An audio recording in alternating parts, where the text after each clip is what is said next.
बिस्मिल्लाहिर्रहमानिर्रहीम। अस्सलाम वालेकुम व्यूवर्स, वेलकम टू सारा नूरीज़ किचन। तो व्यूवर्स, आज मैं आपके लिए बनाना टी केक की रेसिपी लेकर आई हूँ, जो ऑल टाइम फेवरेट केक है और सब लोगों को बहुत ज़्यादा पसंद आता है और सब इसे बड़े शौक़ से खाते हैं। और ये पके हुए बनानास के साथ जो है वो लोडेड होता है और बहुत ही हेल्दी केक होता है। तो आप इसको बनाकर अपनी दावतों को चार चांद लगा सकते हैं। तो व्यूवर्स, अगर आप मेरे चैनल पर न्यू है तो पहले मेरे चैनल को सब्सक्राइब कर दें, वीडियो को लाइक और शेयर ज़रूर कर दें। और अगर आपको आसान रेसिपीज़ चाहिए तो आप मेरे चैनल को जो है वो क्लिक कर सकते हैं। तो चलें आप बनाना केक बनाना शुरू करते हैं। तो यहाँ पर मैंने 3 बनानास ले लिए हैं और उनको मैं फोक की मदद से मैश कर रही हूँ। तो आज हम अपना ये केक बनाने के लिए किसी भी किस्म की मशीन या विस्क या बीटर वगैरह यूज़ नहीं करेंगे, बल्कि हम ये केक जो है वो इसी फोक की मदद से इसका बैटर तैयार करेंगे और बड़े आसान तरीके से हम इसको केक को बनाएंगे। तो यहाँ पर मैंने बनानास को जो है वो रफली मैश कर लिया है फोक की मदद से। यहाँ पे हमारे बनाना जो है वो मैश हो गए हैं।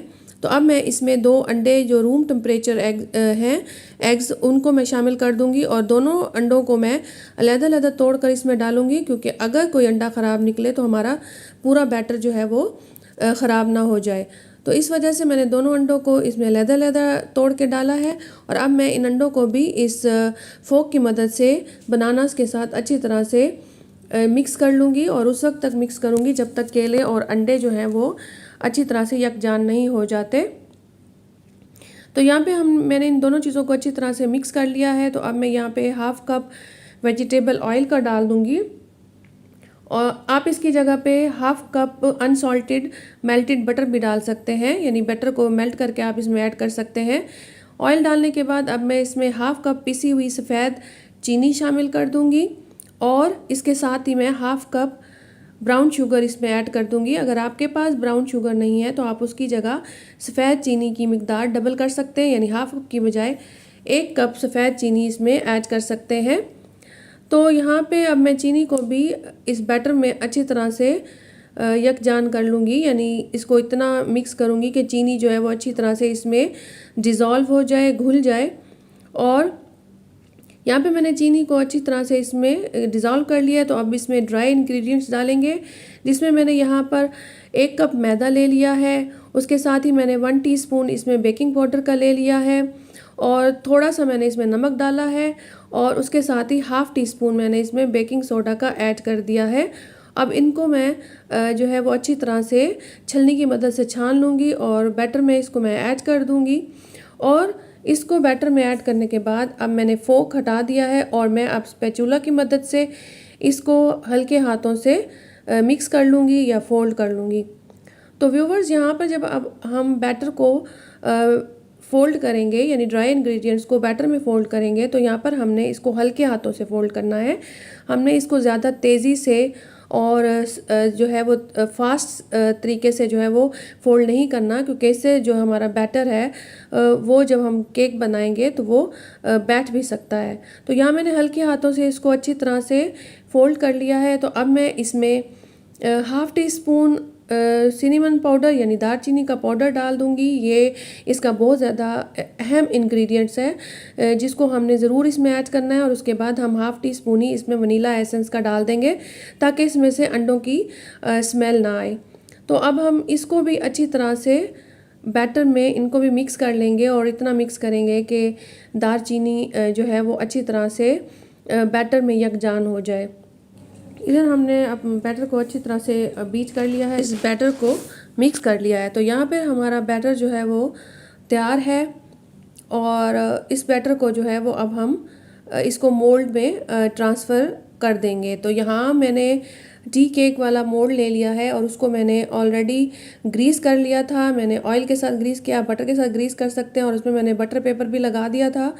तो अब हम अपने बैटर को इस मोल्ड में अच्छी तरह से यानी ट्रांसफ़र कर देंगे, कोई भी इसका जो ज़रा है, जो इंग्रेडिएंट है वो ज़ाया किए बगैर।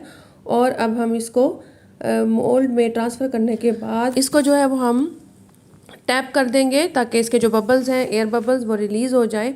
और इसको हम 180 सेंटीग्रेड पर हमने पहले से ओवन को प्री हीट कर लिया था, उस पर हम 40 से 45 मिनट्स के लिए बेक कर लेंगे।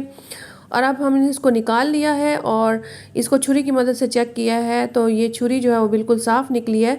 तो इसका मतलब ये है कि हमारा जो केक है वो बिल्कुल अच्छी तरह से बेक हो चुका है और वो तो अंदर से कच्चा नहीं है।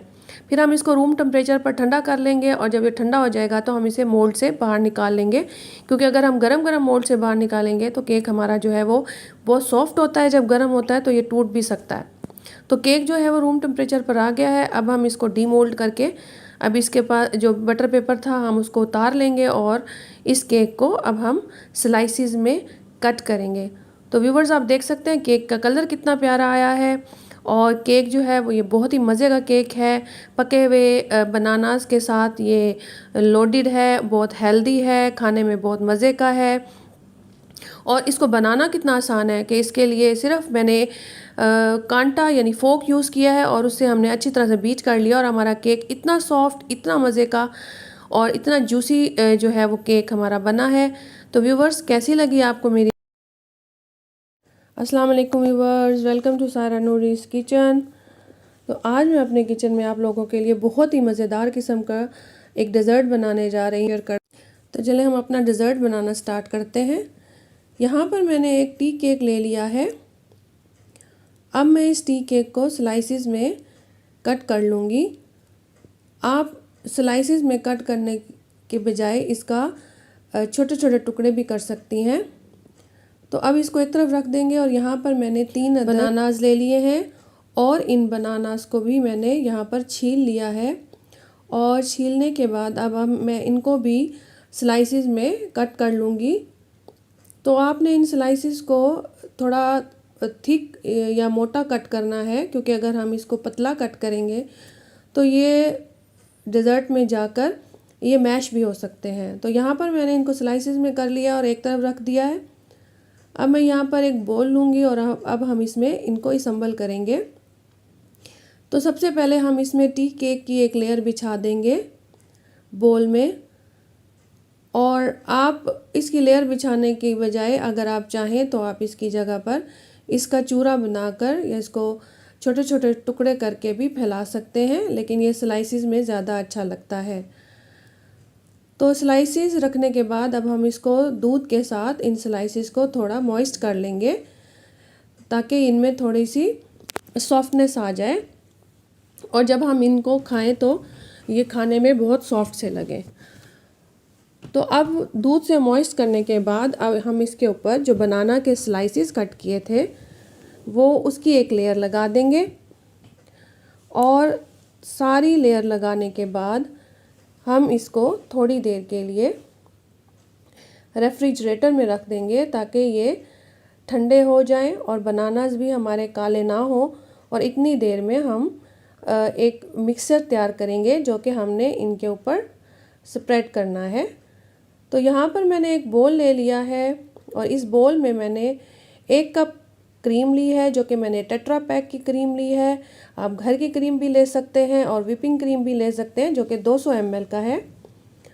और उसके बाद मैंने यहाँ पर आधा कप कंडेंस्ड मिल्क लिया है।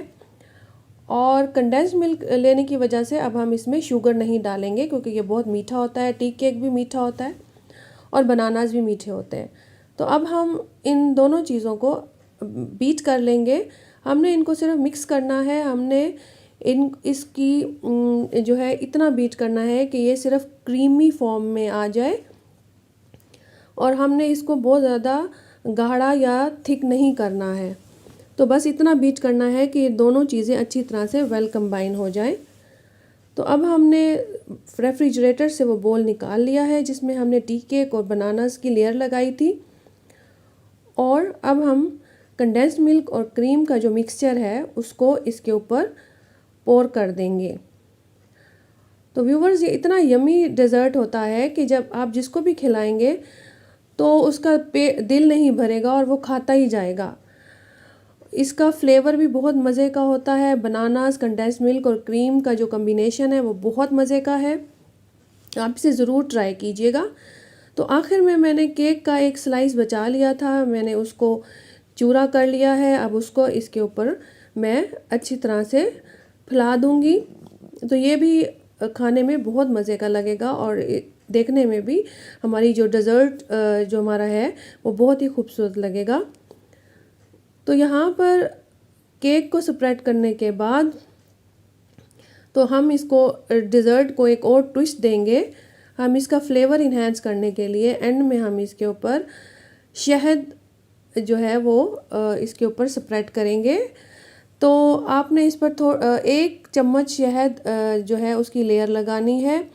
आप चाहें तो इसकी जगह चॉकलेट सिरप भी डाल सकते हैं, लेकिन शहद का फ्लेवर जो है या हनी का जो फ्लेवर है वो बहुत ही ज़बरदस्त इसमें आता है।